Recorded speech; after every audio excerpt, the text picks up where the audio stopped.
We've had a place of worship on this site for 1,200 years. We started off with an Anglo-Saxon abbey, then we had a Norman cathedral, and then in 1499 this present church was started.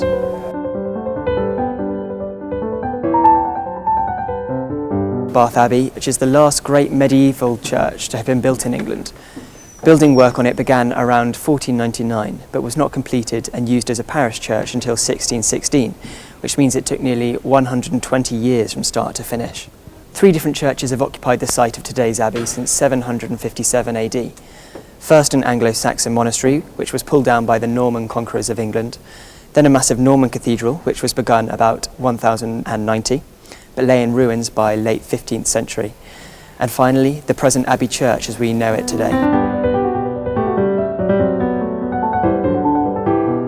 So we're very famous for our ceiling.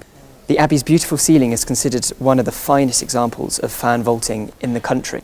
The stone vaulting at the east end of the Abbey dates from the early 1500s and was built by master architects Robert and William Virtue. However, the ceiling wasn't finished until the Abbey was restored in the 17th century, which is why we can see a slight difference between the vaulting at the east end of the church and the west end over the nave.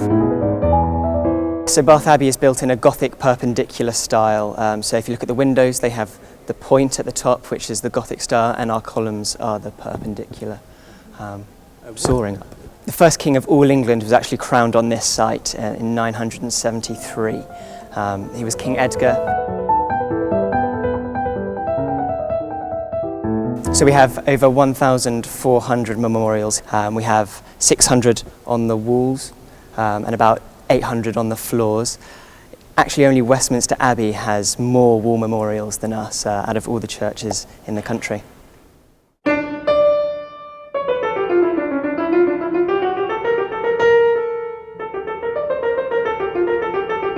We have 10 bells at Bath Abbey. Each bell is attached to one of these ropes. Our bells are hung in an anti-clockwise direction from highest to lowest. It's an unusual format. Normally they go round clockwise, but ours were hung so long ago that it actually predates that custom. When we can't get 10 people up those stairs to ring the bells, we do have some other ways to play them.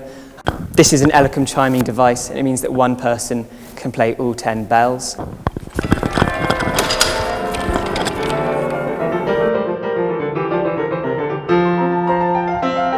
Clock mechanism, all the workings of it dates back to 1888, but the clock has been in this position since 1834. Originally it was slightly higher up on the tower, but we moved it down to make it more visible, and also because the weight of the mechanism was causing the tower to shift slightly. It was leaning, so we brought it down here, made it much more secure.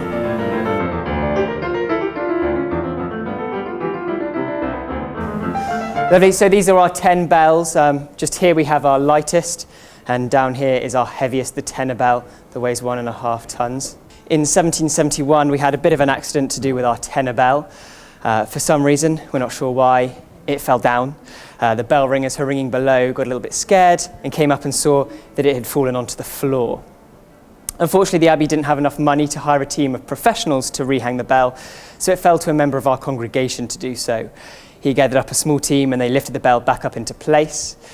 They didn't enjoy the job too much though, so after they did it, they set up a bell fund, meaning they could raise money to pay for a professional to come and rehang it if it did happen again.